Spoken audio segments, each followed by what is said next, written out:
Hey guys, I'm Hannah Cox with Base Politics, and you're watching my show Histrionics, where every week we talk about women's issues from a centrist point of view. If you like this episode, don't forget to like, comment, and subscribe. And if you're listening on audio, you can also head over to Spotify or Apple iTunes and leave me a review, which would be a huge help. Guys, I'm so excited to be back with you after my week away. I apologize for the missing episode last week. I was on vacation with my husband and his family. We spent some time down in the 30A area of Florida, so I took a week off, and that's why there was no Histrionics last week. But boy, do we have ground to cover now, because the past 2 weeks have probably been one of the craziest news cycles of my life.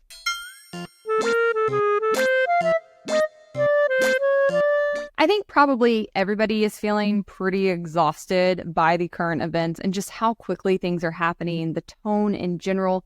But for somebody whose daily life, like my bread and butter, is in consuming this kind of information, I have to be honest with you guys, it's taking a toll. Usually when I come back from vacation, I come back well rested, more optimistic, like excited to fight again. And coming back from my very short vacation this time around, I just want to crawl back under a rock, to be totally honest. Obviously, as a political commentator, when I'm listening to the news, when I'm watching discourse on social media, I'm always seeing it through the lens of my public role, first and foremost, as somebody who cares about what happens in our political system, who wants to influence public policy, and who is just, in general, I think, interested in what people are saying about various issues, how they're relating to one another. That's always the lens that I think I absorb things through first and foremost, and that can become disheartening in and of itself. But I also think that there is an individual side that I also am hearing all of this kind of commentary from that kind of gets put on the back burner a lot of the time. But in recent years, I think that side of me is becoming more and more present. I'm more aware of it. And that really is through the lens of a woman, as an individual, as an American. And I have to say, when I really look at the current news cycle and a lot of the discourse that we're going to talk about today and that we talk about every week on the show, it is demoralizing, to be totally honest. I think because I grew up in a very, I guess I would say, privileged situation, I really never thought about being a woman all that much until recent years. Obviously, I know I'm a woman. Obviously, I identify as a woman. I've never had any, gender identity issues. But it was just something where if you had asked me about myself and what I thought, really made up who I was, until a couple years ago, being a woman was probably, the 10th thing on the list, right? I would have told you that I'm Southern, I'm really close with my family, I'm very interested in politics or music, I am outgoing. I would have listed all of these attributes about myself. And I think because I grew up, one, in a situation where I never felt disenfranchised as a woman. I always grew up around people who liked and respected women. I've had very good relationships with men. I've fortunately never been abused by a man or had any kind of assaults in my life. A lot of the things that so many women have to go through in life that I think makes them think about their role as a woman more, I was fortunate enough to evade. But as I've gotten older, that privilege, I think, has dissipated. And I don't know if that's because the world is changing quickly, and that is certainly how it feels a lot of the time, or if it's just because I've become more hyper aware of history. I've become more aware of how precarious our rights can actually be.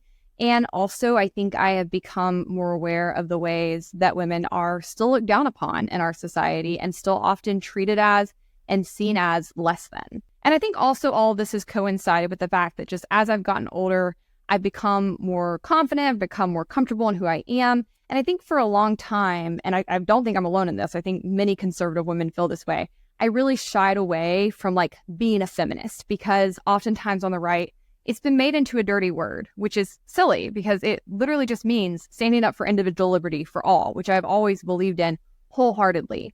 But I think because the term has been so co-opted by the left and often so associated with women who just hate men and who are just seen as being really fringe or far out there, it's something that I used to really distance myself from. And I've talked to a lot of people on the right, women on the right, who feel similarly, but who increasingly feel the need to step up and own that term again and really begin to push back on a lot of the anti-woman rhetoric that is seeping out all around us. And that's one reason I launched the show, because I am very concerned with the conversations I'm hearing, with the mentalities I'm seeing around women, around women's rights in this country.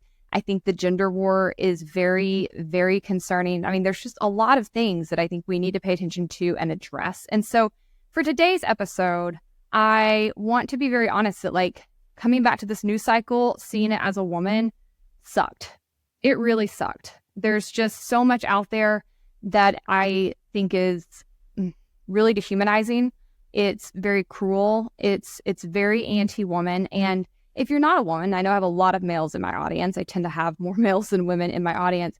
I hope that you listen to this episode and also others in my series Histrionics and try to put yourself in the shoes of the women around you, whether it be your partners, whether it be your sisters, your moms, your daughters. Like really try to put yourself in the shoes of women who are watching this news cycle, who are hearing this commentary, and think about how it feels to hear this from that position. Because I think oftentimes when you hear somebody say something like women shouldn't have the right to vote or childless women should have less of a say in our political system, we write it off, maybe even laugh it off like it's seen as fringe, and it is fringe, but it doesn't mean it's not dangerous. And it doesn't mean that when you are hearing those kinds of messages that you are unaffected as a woman. And I think that that's why it's really important that men pay attention as well as women to the narratives that are starting to pick up steam, because a lot of them are very scary and a lot of them could lead to really dangerous places. So today, because there was honestly just too much shit for me to pick from coming back from vacation, we're going to have a mashup episode for the first time in Histrionics history. I'm going to talk about a number of various like pop culture, political situations that have been in the news. Some of these will be newer when this airs. Some of these will be a little bit older, but I want to be able to fully weigh in on a multitude of fronts. So we're going to jump back in. I want to pick up this episode where I last left off. If you don't watch my other weekly show, the Base Politics Podcast, it's a show that focuses more on public policy. Histrionics focuses more on social issues and women's issues in particular. But last week, because of this news cycle, those things came to a head. And so the majority of last week's Base Politics episode focused on some comments that were made by the current GOP nominee for Vice President, JD Vance, and that were supported by a number of Republicans. So I want to dive back in. That episode did very, very well. There was a lot of really interesting commentary. There's a few more things I want to address that I didn't get to in that episode. And I also want to respond to some pushback and criticism that it received. So if you didn't watch it, I'll drop a card. Please go back and watch the full thing. I'm pretty proud of that episode. I think there were a lot of important discussions that we had within it. But in summary, just in case you're picking up fresh, this episode pertains to comments that JD Vance made, essentially saying on a various number of fronts that childless women should have less of a say in our political system, that childless people in general should pay more in taxes, should have fewer rights.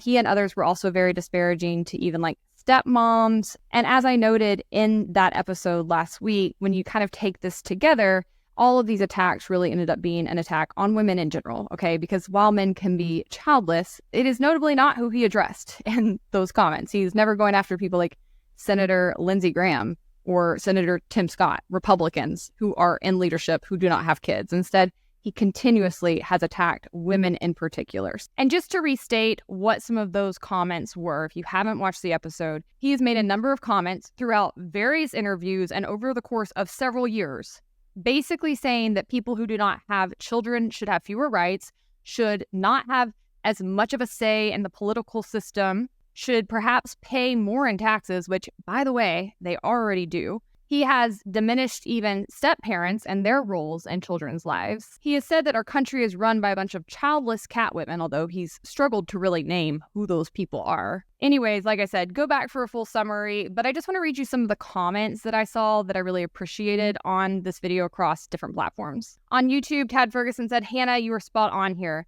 I have spent the last 24 years teaching children, preparing them to be citizens in this country.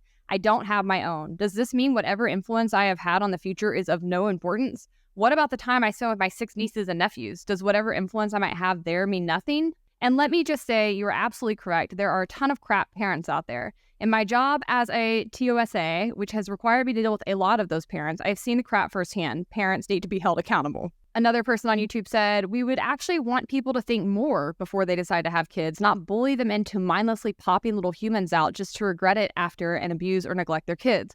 But again, Since when have politicians genuinely cared about the welfare of children? This is a comment from David Johnson on my Facebook, and I thought that he really hit the nail on the head. And this is like, sometimes people just leave a comment, and you're like, dang it, I should have said that in the episode, and I forgot.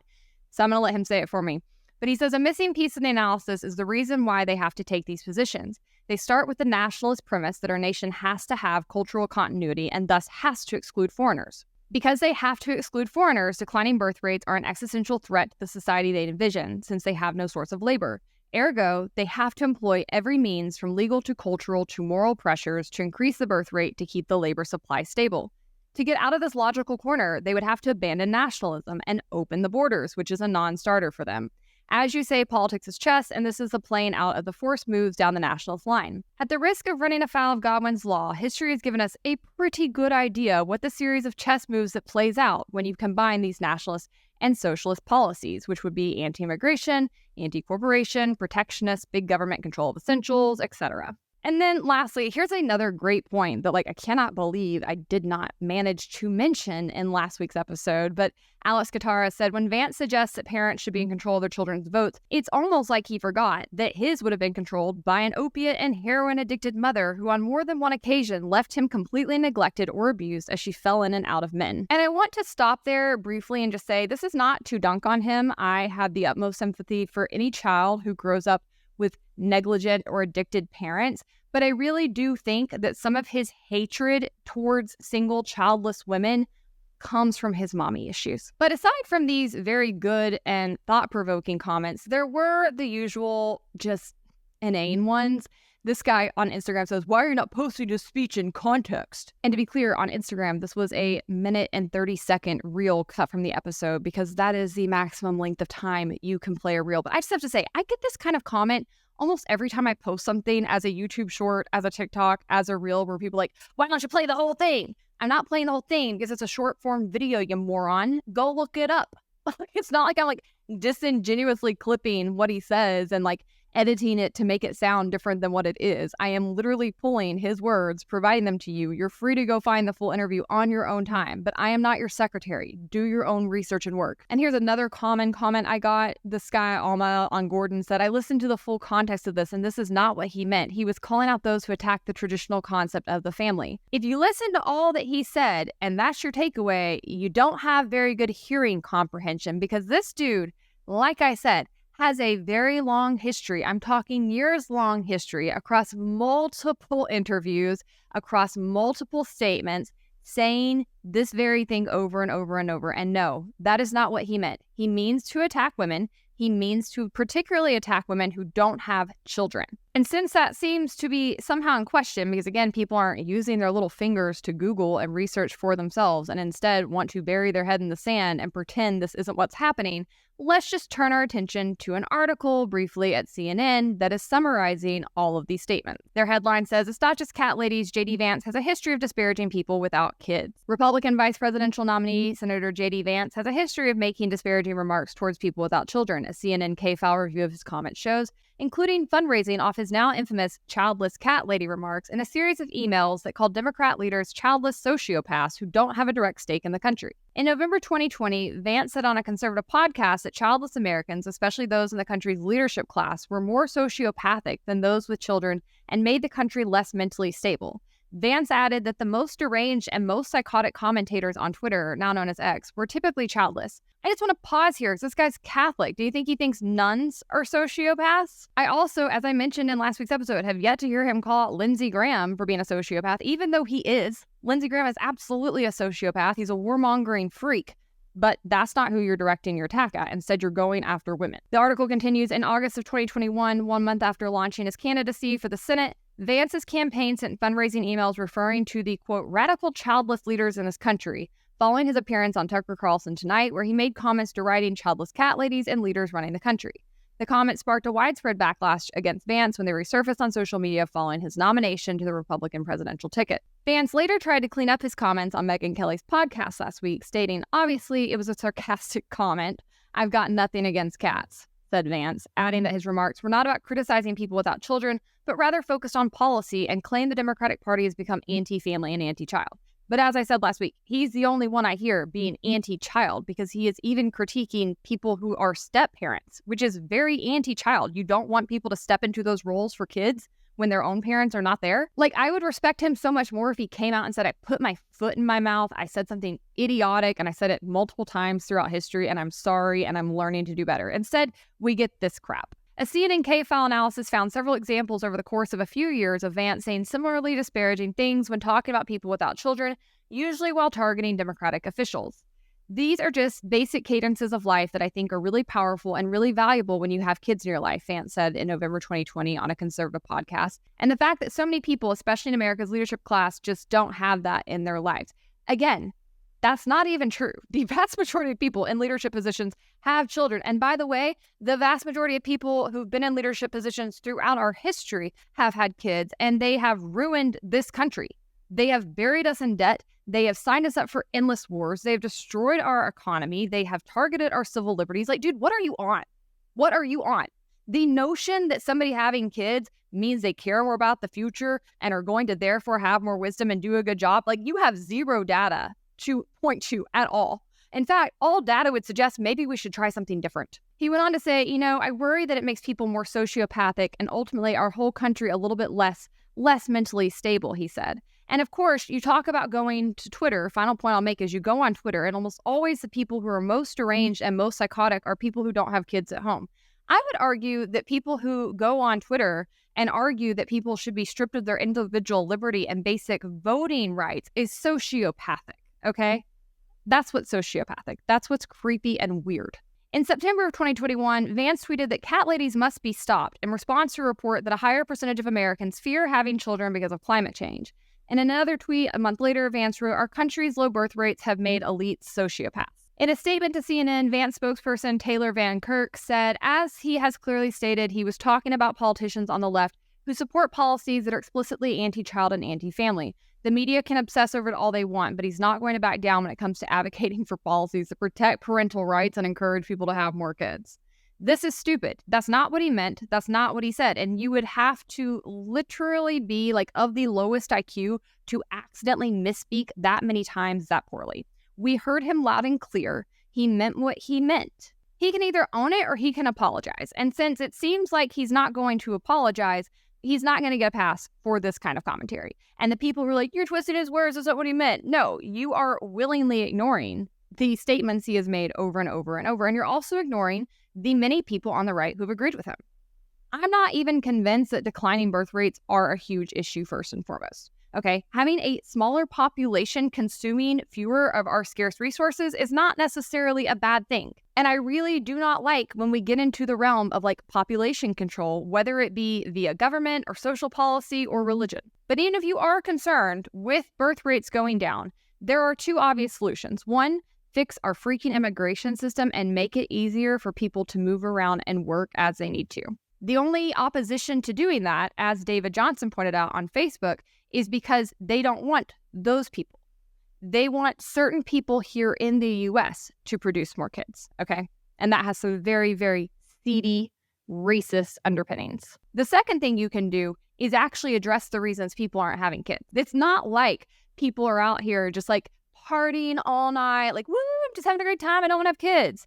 That's not what's happening. If you actually sit down and talk to the people who don't want to have kids, as I have expressed, and as I have summarized in an older episode of Histrionics, there are very valid reasons that they are bringing up, and most of it is not related to the climate. I think that's a very easy like scapegoat for people on the right to use.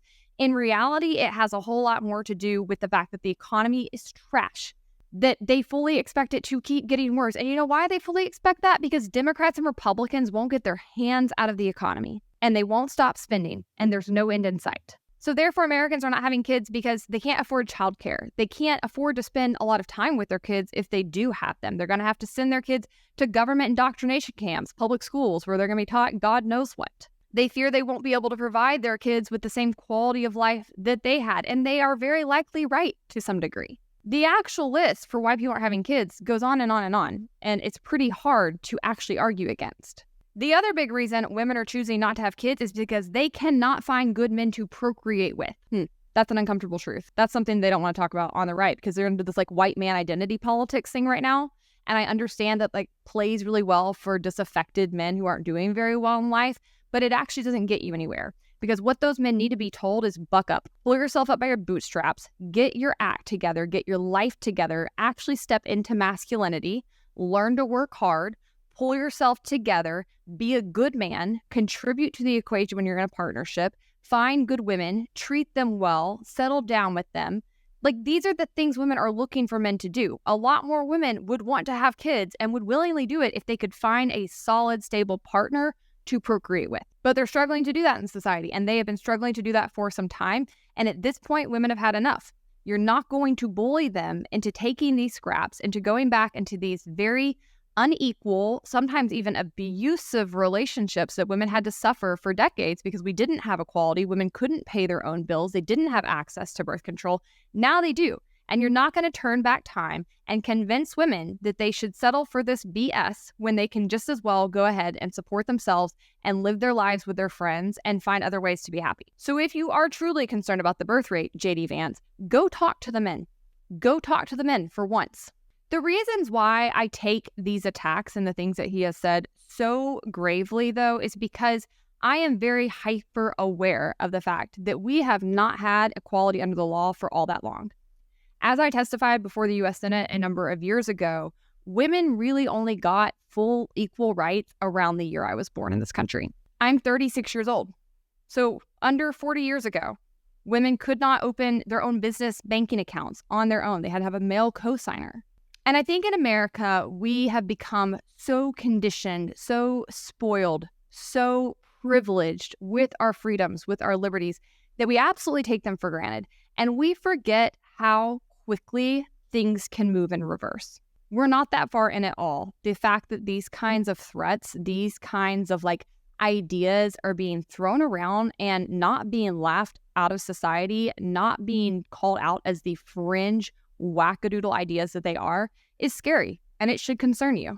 The U.S. has a very long history of working to disenfranchise different populations that it finds inconvenient. And while I think the men who run around saying, like, repeal the 19th are idiots because you can't repeal the 19th without getting most women to vote with you to do that, men have a history of also becoming violent when they don't get their way, right? Like, I don't think that we're in danger of Congress overturning the rights of women to vote. But I do think when you see these kinds of like seedy sentiments gaining traction among disaffected men who are outcast, who are not doing well in life, the trajectory of history for those populations has often been violent and dangerous. And so because of that, when you see these kinds of statements being said by someone who is currently trying to become the vice president of this country, you have to take it seriously. I want to turn to this Twitter thread I found from a woman named Dr. Megan J. Clark. I don't know her, but I liked some of the things she had to say. She said, as a single childless woman in my 40s with 2 cats and a registered Democrat, my mere existence seems to bother JD Vance quite a bit. She goes on to note she's also a college professor. She says, beyond the obvious insult as a Catholic theologian, I want to note how dangerous Vance's position is. Vance's view of society is one which values women and their contribution to society based on childbirth.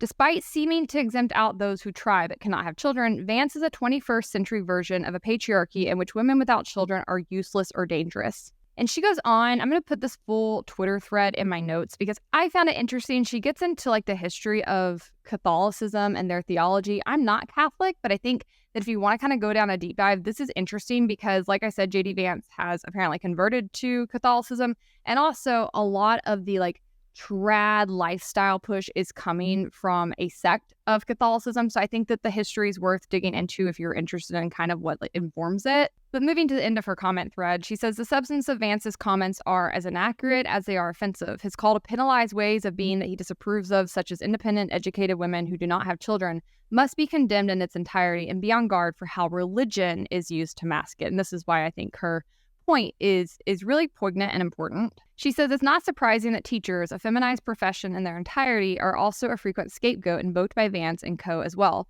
Teaching as a profession has its historical roots in the education and empowerment of unmarried women, see nuns and laywomen. Things to be on guard for is a romanticization of marriage and parenthood, faulty claims that childless women are not invested in the future, that unmarried or childless women do not have a family, suggesting women should stay in sometimes even violent marriages for the children. And then she says, brief PS, look for gaslighting on, quote, pro-family. There's a difference between urging expanded child tax credit or child allowances a la Europe, and specifically arguing on establishing higher tax rates because he wants to punish the things that we think are bad, when specifically talking about childlessness. The reason that I think this is an interesting thread and worth learning more about is because the amount that religion overlaps with our political system is really high in the US, and there is a ton of influence that comes from many of these religions and the ways that they think about things. And as I've said over and over, I grew up as a pastor's kid. I grew up in a denomination, Southern Baptist, that I personally do not believe is pro-woman. They have some stances that really see women as being less than men. They'll say it's complementarianism, but really it's about women not being able to be in leadership, not having as much of a voice. And frankly, it's just very sexist. And it's one of the reasons I have never associated with that denomination of Christianity since leaving my parents' households. And what I think is interesting is as I've gotten older, I continue to see a lot of that mentality that creeps into our political system. And it's a problem. Religion can be a wonderful thing when it's about a relationship between you and God. I think there's many amazing tenets of religion. That's why I still consider myself a Christian. I still associate with other Christians. I still follow many of the teachings of Christianity. But I also think that religion as an organizing tool has often been used to control people, to keep people in their place. And I think that there can be some really, really bad mentalities that course throughout it. And one of it is that often you do see a lot of sexism in religion. And when it's coming in that sort of form, it's harder for people to come in and stand up against and rebuke, because I think there's so much sensitivity around critiquing other people's religion, particularly when their religion is the dominant one, which is what we see in the US with both Christianity and Catholicism. And so if somebody comes around, they say something that's particularly sexist or dehumanizing, or basically saying that women are less than and that's okay, I noticed that people are not as quick to push back on it. And I feel like that is what JD Vance and co are trying to do with this, right? Like, we're not criticizing women. We're just pro-family. We're not trying to attack women. We're not attacking people. We are just saying that you shouldn't have as many rights and you should have to pay more taxes at the same time if you make choices we don't like. And as for that thread, she mentioned in there that he even said women should stay in violent marriages. He did say that. I want to play you this clip of him that I did include in last week's episode because I hadn't seen it yet, but it's particularly disgusting. And this is one of the great tricks that I think the sexual revolution pulled on the American populace, which is this idea that, like, well, okay, these marriages were fundamentally, they were maybe even violent, but certainly they were unhappy. And so getting rid of them and making it easier for people to shift spouses like they change their underwear, that's going to make people happier in the long term. And maybe it worked out for the moms and dads, though I'm skeptical, but it really didn't work out for the kids of those marriages. And I think that's what all of us. So as you can tell from the background, he is saying this at a religious event, and he's saying something that has like a kernel of truth to it and then taking it to an extreme. And this is what you see in like more culty denominations or fragments of religious sects. To be clear, the vast majority of people who are Christians or who are Catholics do not believe what he just said. What they do believe is that divorce is bad, that when you make a vow, you should keep it, that marriage is serious, that it should be fought for, that it's best for kids to stay together. But only in the culty sects of these religions, which I would say are like completely false teachings, right? I don't agree with this at all. When you get in some of this like extreme trad Catholicism, it's really a perversion of the theology. And it's in these kinds of statements that you can start to hear it. Nobody should be teaching anybody they should stay in a violent marriage for the kids. That is one of the dumbest things I've ever heard. And again, that is not only anti-women, that is extremely anti-kid. If you are telling women to stay in violent marriages, you are putting kids at risk, dude. Like, be so serious. This is ridiculous. And the reason you hear him saying this kind of thing, and the reason that you hear a lot of these kinds of statements in this whole like trad life cult that's being pushed online, is because their mentality is very much about subjugating women, about women being beneath men, about women not accessing things that can empower them, like their own finances, like working outside of the home, like not having kids. Because guess what? It's a lot easier to leave a man before you have kids with him. But when you tell a woman that they need to do these things, you are creating a structure where they are ripe for being abused. And I'm not saying that all of them will be, but boy, a lot of them are. And with that being said, I want to turn your attention to our second subject of the day. We have got to talk about this hot mess fallout around the Ballerina Farms account. Now, I think I touched on Ballerina Farms briefly in one of my former episodes, warning about some of the dangers and pitfalls of trad wife life in general. I'll put a card in here if you want to go back and watch that episode. But over the past week and a half, an expose, if you will, came out detailing the behind the scenes of Ballerina Farms, whose real name is Hannah Nielsen, and her husband, Daniel, on their family farm with 8 children. And this has created a ton of controversy. There's been a ton of content that has been weighing in on the various sides of looking at this article. Some people would say it's biased. Some people say it's a hit piece. Other people are saying, we told you so. We knew what was going on here was like very red flag behavior. I'm going to roll you one of probably 3 dozen videos I've seen about this in the past week, summarizing what was in the article and giving you the lowdown on the behind the scenes before we talk about it. Have you guys seen, heard, or read the story about Ballerina Farms? It should be going all around social media like now. If not, we are going to talk about it, and I'm going to try and do it in less than 5 minutes. Pictured here is Hannah Nielsen. She is a 34-year-old mother of 8 and former student at Juilliard, the prestigious Juilliard. Yes, the same Juilliard that Sarah went to, the one we saw her audition and all that, and she got into. Well, on July 20th this year, an article by The Times, which is a UK newspaper, released Meet Queen of the Trad Wives. Trad meaning traditional wife meaning women belong in the kitchen, you have no rights or say so, it's the man. Very affirming male and female roles. Hannah Nielsen, known to her 9 million followers as Ballerina Farm, milks cows, gives birth without pain relief, and breastfeeds at beauty pageants. Is this an empowering new model of womanhood or a hammer blow for feminism? Boy, when I tell you, as I was scrolling through TikTok this morning and I saw the initial video around all of this and I started to do a deep dive myself, I was like, what the fuck? Pictured here is Hannah's husband, Daniel Nielsen. He is the son of billionaire, that is correct, billionaire David Nielsen, who is a founder of JetBlue and other commercial airlines. Both Hannah and Daniel grew up Mormon, coming from large families. I believe he is like one of 10.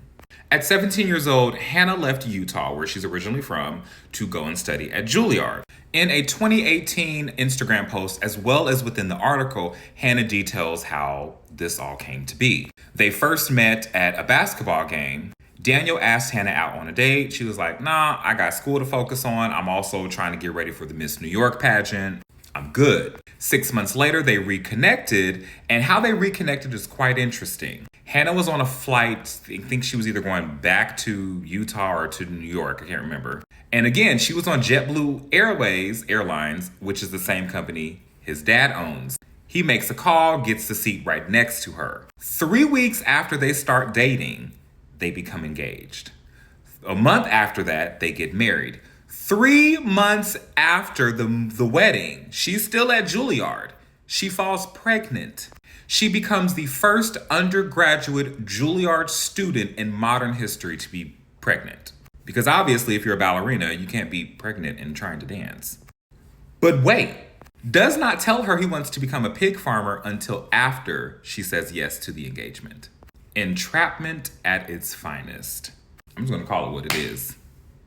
Now, within the article, and with Daniel not being around, you see, when Daniel was around during the time of the interview, Hannah had to be very careful about what she said. But when there was a time when Daniel wasn't around as she was being interviewed, she said this.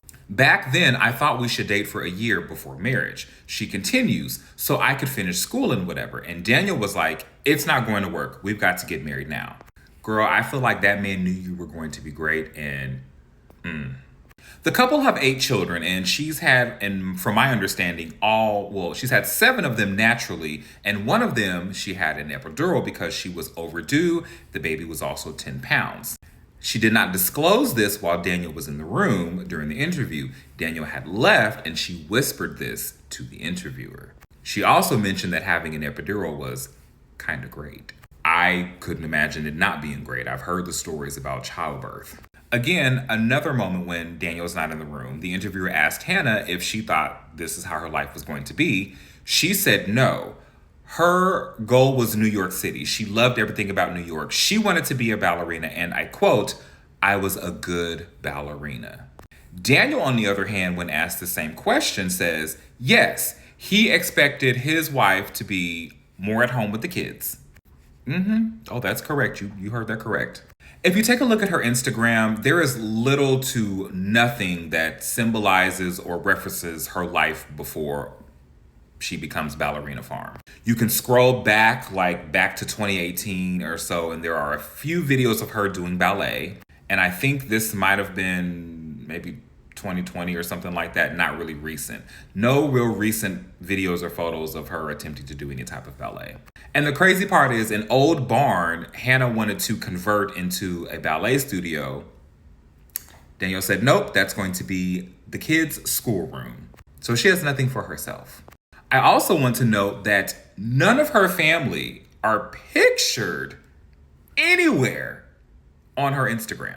Everything is about the Nealmans, Ballerina Farm, and yeah. We're hitting the 5-minute mark, and I have this last thing. We're going over a little bit. It's fine. So the last thing I want to note is within the interview, Daniel notes how sometimes she's so sick from exhaustion, she's in bed for a week. And that is because Daniel will not let her have any childcare help. Nannies are out of the question. They have cleaners, but she has to pretty much do everything herself. And clearly this has happened more than once. And they keep having more kids.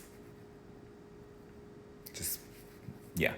So a lot of people are now flocking to her Instagram, showing her support, pretty much saying, girl, we hope you get out of that horrible relationship. Also going to Daniel's Instagram and condemning him for pretty much like, mofo, you trapped her. You messed up what could have been an amazing career for her as a ballerina. Because when you look at these videos and you look at her photos from 2018 on back, she looks seemingly and genuinely happy when she is doing ballet. And when you see videos of her, you know, like with the kids and with Daniel and doing farming stuff, she seems happy, but not in the same way as you see her light up in these videos and photos of her doing ballet. Okay, so I thought he did a really good job summarizing the key points that people seem to pick up on in the article. One, that he seemed to kind of stalk her and coerce her into a relationship. She said no multiple times. She had no idea who he was. He used his position as the son of the owner of JetBlue to rig sitting next to her on a long flight.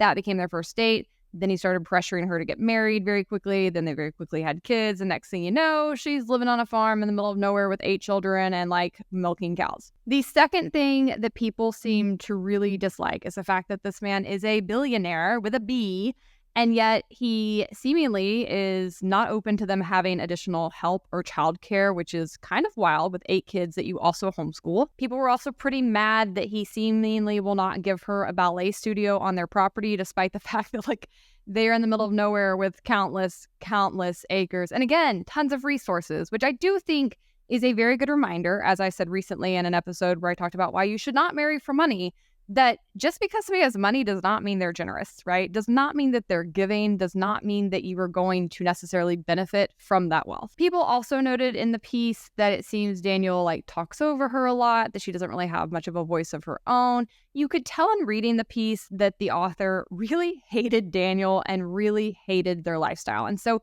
for me, when I was reading this, I feel like I was working hard to make sure that it wasn't too much confirmation bias, because I felt like a lot of the commentary that was coming out was sort of this almost joyous, we told you so. It was sort of this feigned compassion, feigned sympathy or concern for Hannah, but really very smug, you know? And I want to be clear, that's not where I'm coming from. I think that if women are fully empowered to make these kinds of decisions and they're in healthy, non-abusive relationships, there's absolutely nothing wrong with foregoing a career, with choosing to stay home with your kids, with wanting to live a trad lifestyle.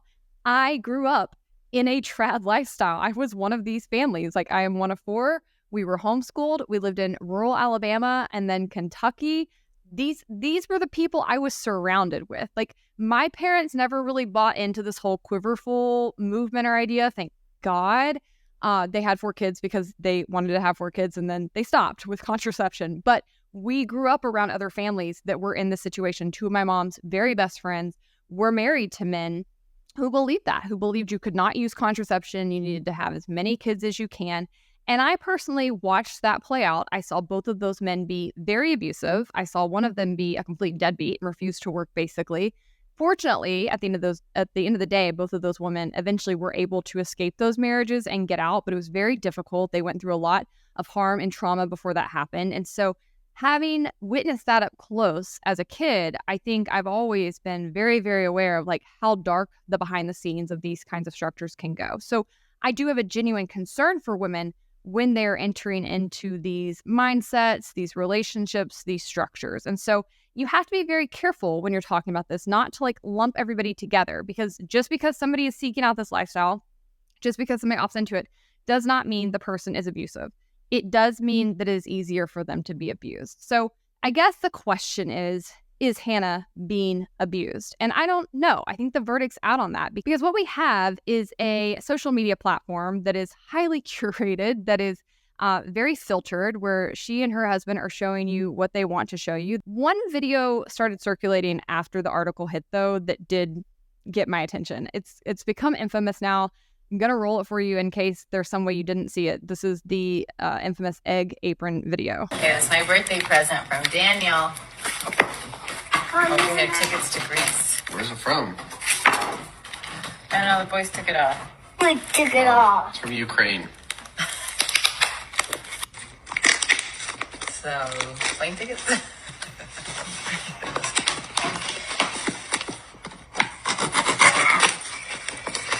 Ooh, a hat I can wear in Greece. It's not a hat. It's not. Oh, my egg apron! Eggs in it. Great, I can gather eggs. So It's cute. not It's really cute. It's Yeah. a cute one. That's the best. You're welcome. Thanks, honey. Not for a long time. What? My reaction was the same as his. I don't know if you guys had parents like this, but I had parents that would like on any holiday save the one gift you really wanted and like hide it somewhere or make you think you weren't going to get it, and then it was like hidden somewhere else, or it was actually involved in another gift you'd opened up. Like they got real crafty. I fully thought the plane tickets to Greece were going to be in that egg apron, but apparently they were not. And people understandably like were really turned off to this. Everything about it's horrible. Like this man can easily afford to fly you to Greece. You've popped out 8 kids for him. You gave up your career as a Juilliard ballerina for him, and he can't take you to Greece? Like, what is happening here? Not only that, he doesn't even wrap your ugly apron. He can't even like put it in a gift bag for you. It's literally like in the taped box it came in. And then his smugness, like, you're welcome. I hated everything about it. But again, just because I hate it, it doesn't necessarily mean that Hannah's being abused. What I think is important to note here is that Hannah and Daniel are in what I would consider a cult. And I do not say this in any way to be hateful. I have many friends who are Mormons. I think they are some of the most lovely, wonderful people I've ever met.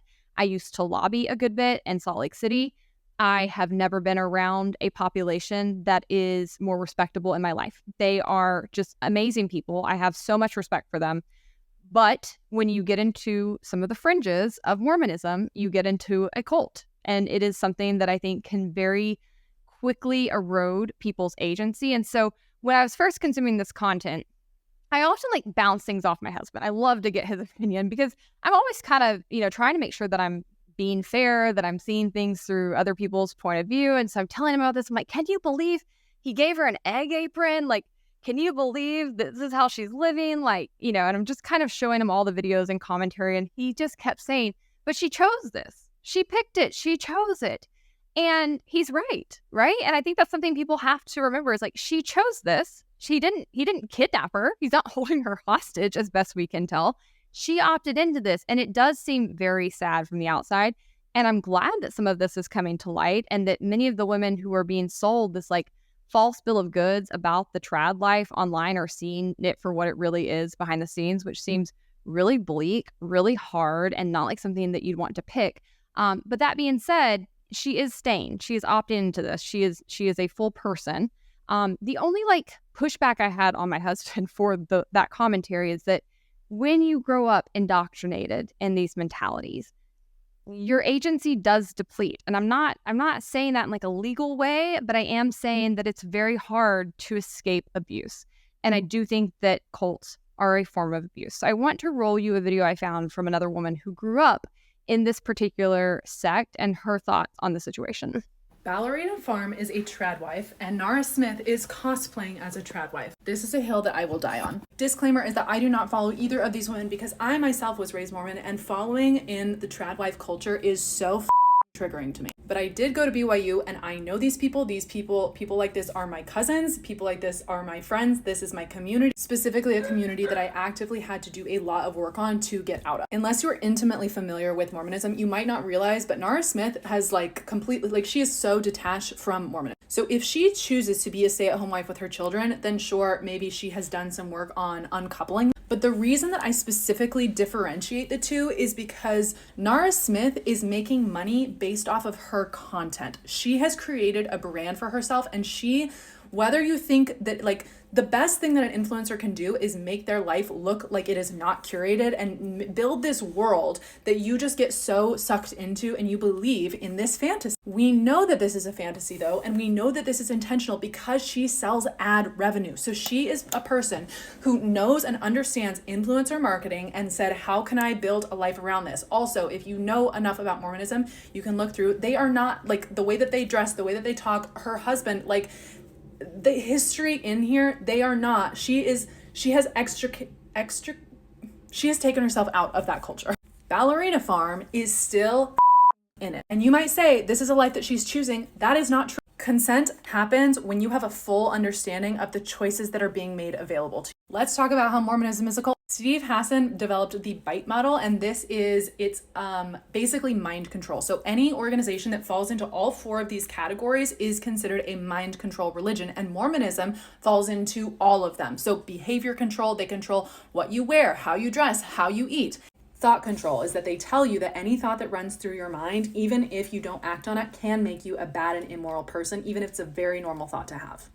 Information control. So anything that comes from outside of the church doctrine or the church scriptures is considered evil and immoral. So you're not allowed to learn about Mormonism anywhere except for inside of the documents they made for you. Emotional control. So you are taught in Mormonism that after you have made these covenants, then if you decide to leave Mormonism, then you are not going to be worthy of making it into the highest degree of heaven with where all of your friends and family will be. So you're literally are told and guilted and shamed into staying because they say that they will shun you and leave you, and God will abandon you if you decide to leave. And they teach you that this is the only way to happiness and the only way to heaven. So you can say that she has a choice and can leave, but when you have to consider, y'all, also, okay, here's another thing, is that she is a dancer, okay? I studied musical theater in college. When I got to college and it was like my third semester, I had this realization that everything that I was learning about Mormonism was there to control me, and I literally had a full-on panic attack, meltdown, identity crisis, and it was like all of a sudden the walls started closing in. Everything that I knew, my entire identity, literally everything I'd been taught, I realized was a whole lie, and yet I'm 19. I have 2 semesters of musical theater under my belt. My parents are not going to be supportive if I leave BYU. So what is my option? My option is to stay there. And at that point, that then led me to feel really incentivized to find a husband. Now, I am very lucky because my husband actually did support me having a career. I specifically sought out someone who was not raised Mormon, but who had converted to Mormonism. I found an outlier, which, by the way, the stories that I could tell about the dates that I went on while I was at BYU, I remember telling someone that I was a musical theater major, and he was like, well, what are you going to do with that? You need to be staying at home with the kids. Someone also asked me, they're like, oh, so you're going to sell plays? You could open a bookshop where you sell plays. Mormon men do not want their women working. And Ballerina Farm, yes, she is quote unquote working. She is building a brand, but you know what she sells? her husband's product. I remember being at BYU and there was this lecture where they brought in this woman who was called of God to be in charge of all of the women in all of the world, called of God. And the freshmen, we were asking questions. And I remember two people, this happened 2 times. Someone said, how do I pick a major? How do I know what major God wants me to have? And she said, it literally doesn't matter. Your job is to find a husband. And I'm so grateful that I didn't listen to that and went on to pursue a career.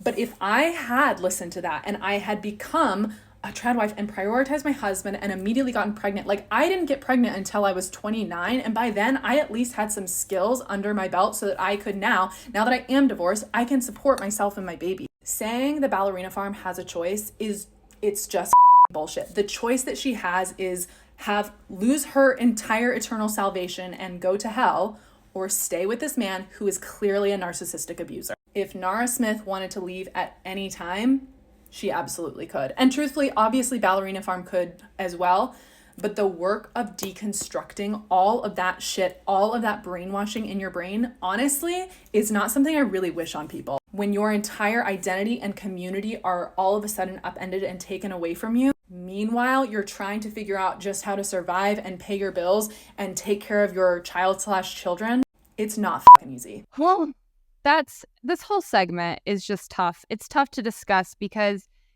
there's not easy answers. And I just think as a whole, the reason I want to bring it up, especially in the context of today's episode, is that this is seeping into our political discourse, okay? This kind of cultish mentality, this kind of indoctrination, these kinds of lifestyles, the push for that is going mainstream, and it's being marketed to people through pretty Instagram accounts and TikToks like Ballerina Farms.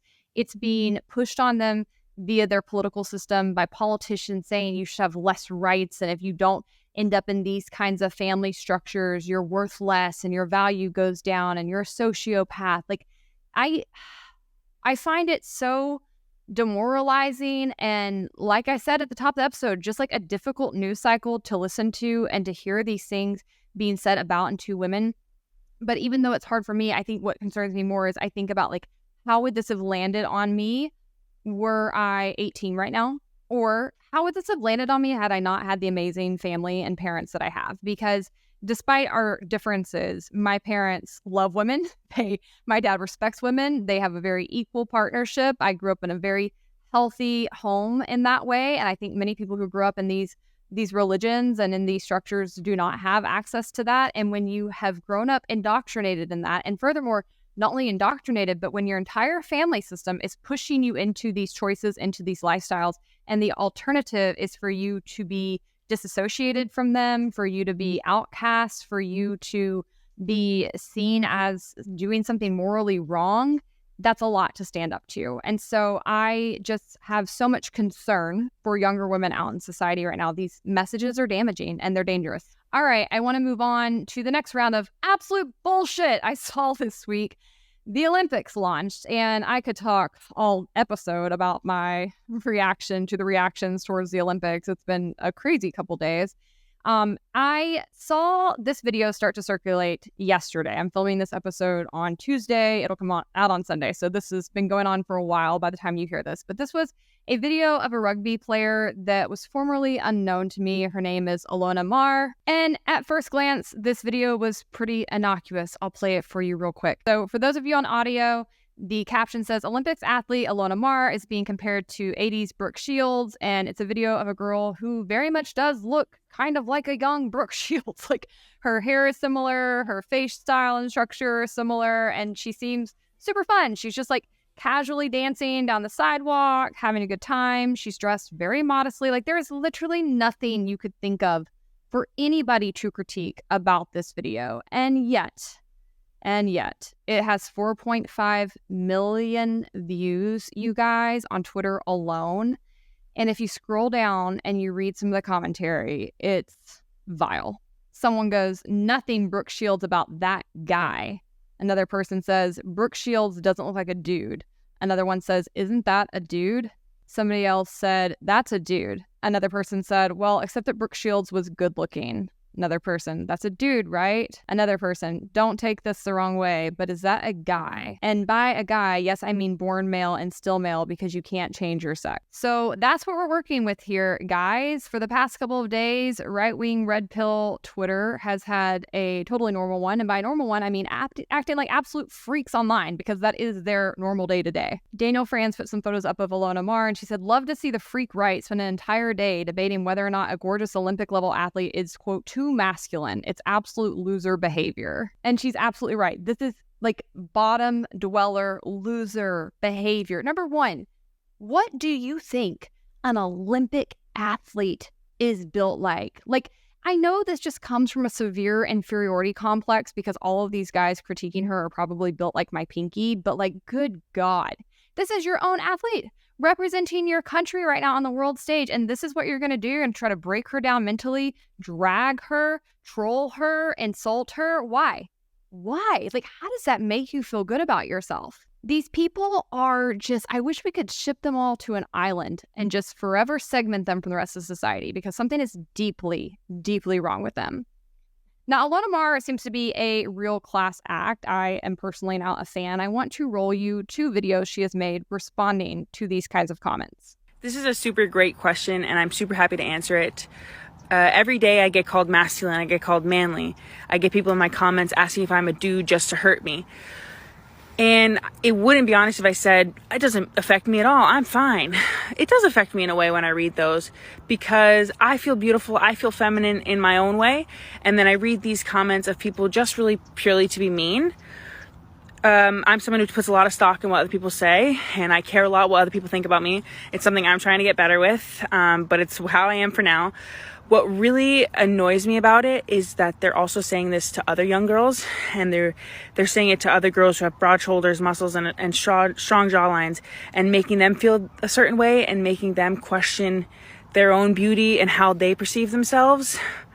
So it doesn't affect me as much because I have been through that as a young girl. People always said those things to me, and it really hurt me as a young girl. But I've slowly gained that confidence to love my body, love who I am, love my broad shoulders, and feel that they're beautiful. And I get to define my own femininity with it. So I'm learning to not care, but I just want all the girls out there to know that you get to feel beautiful in your own way. And people will say a lot of shit because they're insecure just to make you feel that way. And it might make you feel that way, but just remember what your body does for you, how beautiful you are, and you get to define your own femininity, your own masculinity, whatever it is. I'm gonna be very real here for a second. As you can probably tell, I've been crying a little bit. I always get these comments, but like recently it kind of ramped up. I get comments being called a man and being called masculine and asking if I'm on steroids. There will always be negative people out there, and they put women in a box, and they think of women should be fragile and petite and quiet and meek, but that's not the case. Women can be strong, and they can have broad shoulders, and they can take up space, and they can be big. I think I'm getting emotional because I feel very passionate about this. Don't let anybody try to define or dictate how you feel about yourself. You get to decide that. Like I said, she is not only a class act. I just respect her so much for being able to be vulnerable and open. Like, I don't understand the casual cruelty people have online. I truly don't. Like, I know that there's some distance and you probably talk to people differently online than you would in person. But even then, the lines that get crossed, like, there is something deeply wrong with you as a person if this is what you're doing, if this is how you're spending your time. You need to get help. This is a real person. Like, I just imagine somebody saying these kinds of things to you over and over and over. So I hate this. I actually sent her a DM apologizing on behalf of all right-wing people. This is just so embarrassing to me. Not only is it embarrassing, it's just ideologically stupid, because these are the same people that bitch day in, day out about trans people. And yet they're going to then go attack a man or a woman because they don't fit their definition of masculinity and femininity. It's not logical at all. It makes zero sense. If you want fewer people to feel like they need to transition, then probably you shouldn't bully people and make them feel like they don't fit their gender very well. You're knuckle draggers, okay? I'm furious about this. A lot of people were furious about this. I don't have bad enough words that I can say about these people and the way that this woman was treated. But what I will say is that she is exactly the kind of person we want representing us on the world stage. She's exactly the kind of person you want your daughters to grow up to be. She seems to have a ton of fortitude, a ton of grace. So kudos to her. I hope she wins the gold. Okay, now I have to turn your attention to another, frankly, just kind of funny thing going down on Twitter this week. So this is a Twitter account of a woman named Angela Bellacamino, and she posted this video that, as best I can tell, is absolutely meant to elicit its rage bait, okay? She wanted men on the right to melt down, and they took it. She wrote, "Imagine being 42, child-free, stress-free, and being this happy. The right hates this." And it's just a video of her dancing to music and having a drink. But like a bat signal going out on the internet, anytime a woman is happy and child-free, the right-wing men came running, including Ben Shapiro, who quote tweeted it and said, "Cosplaying as a 16-year-old doesn't make you look very happy, actually." Now, I want to note her video has 31 million views. I'm pretty sure she's laughing all the way to the bank. This is a hilarious little trope she's got going on here, and she is totally in on the joke. And it seems like most of her followers are as well. Ben had so many comments pushing back on him. Someone said, "I'm sorry, when was it decided that once you hit 40, you have to stop having fun sometimes? I'm reading some of your posts, Ben. It feels like you need a little more fun." Another person said, "Ben, she is the boldest lib there is. Why do you hate this?" And I looked at her page. She has this whole parody video called Boldest Lib. This is parody. She is being funny, and it's just going right over their heads because they're so mad that there is a childless woman anywhere in sight having a good time. Another person says, "I think the right does hate this. It's not that big a deal, and there's no reason to think she's not content." Someone else said, "Ben, no, why is everyone falling for this?" Anyways, I dug through some more comments because I found this whole thing very funny, and she's hilarious. Someone said, "Someone who has to post this much to prove that they're happy isn't actually happy. You're seeking validation from others because you're miserable." She said, "Actually, just the opposite. Every one of my replies is miserable." Another person said, "We don't hate this, but we also know that people who are truly happy don't have to try and convince others that they are all the time." And she said, "So why are my replies flooded with men trying to convince me I need to have children, that I'm a failure if I don't?" Another guy says, "Sounds like you hate it. Let me guess. I bet you've tried Effexor, Cymbalta, Prozac, Zoloft, Celexa, but are still depressed, have incredible anxiety, and basically hate your life. Maybe, just maybe, biologically, you really do want to start a family." She says, "Tony, how are you aware of all these drugs? I'm just high on bold living. I died." How is he aware of all these drugs? It sounds like you have these prescriptions in your cabinet, Tony, because I myself have never heard of the vast majority of things you just said. Brian Krasenstein said the right hates happiness, and she said the right hates women. And at this point, I kind of just have to agree with her. This is getting ridiculous. In my comments, someone said, "This sort of thing always exposes why women trend Democrat. It seems ladies on average do not see themselves as individuals and thus less likely to embrace individual liberty." Or maybe the right is not promoting individual liberty, my dude. As I said, I think women are trending left because large swaths of the right openly hate them and want to take away their rights, which is a perfectly logical response. The problem is probably Republicans, not women. I'm so tired of all of these high-key emotional men coming in and saying, women are emotional and women just, are in lockstep and they just can't think logically and they're leaving the right because of that. No, they're thinking logically. That is the logical response to this kind of commentary and discourse. Why would any woman want to associate with you? That would actually be highly counterintuitive. As I said in my post last week when I was promoting the initial episode about JD Vance, there are lots of valid reasons to not have kids. There are millions of people acting as parents who never had kids, and there's many more who can't have kids. Individual liberty for all means each person is free to pursue their version of the American dream, but it seems many in the GOP no longer support that. In response to some of this commentary online, lastly, a commenter said, "I really do wonder why they always do this to women and not men. I see way more single men in their 30s, 40s, and 50s at social events than single women. But that could just be my bias." And I said, no, it's because they hate women and they want to control them. They can't do it legally anymore. So now they're going to try to do it via peer pressure and bullying them online. And again, it's not going to work. This is not playing out well for them. I don't understand. I know that you don't know any women and you don't have any women in your life. You don't talk to women if you're in these camps. But just read the room, guys. You're not going to bully women into procreating with you when you have these kinds of attitudes. It's just not going to happen. All right, guys, finally to round out the episode, I had to give you a bright spot because, like I said, this has just been the heaviest, worst news cycle in recent memory for me.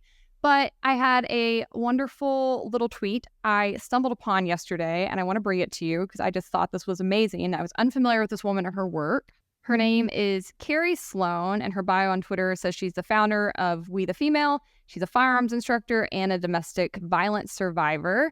And she had put up this tweet. I'll put the photo on the YouTube version of the show. It's her hugging another woman. They're both at a gun range. And she said, "Were you ever threatened with a gun? The student came to my class in Chicagoland. She was doing great until I put a gun in her hand.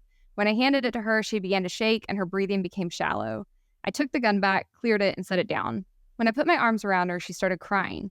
I asked what happened, and she shared that a few years ago, her ex-husband had held a gun to her head and threatened her life.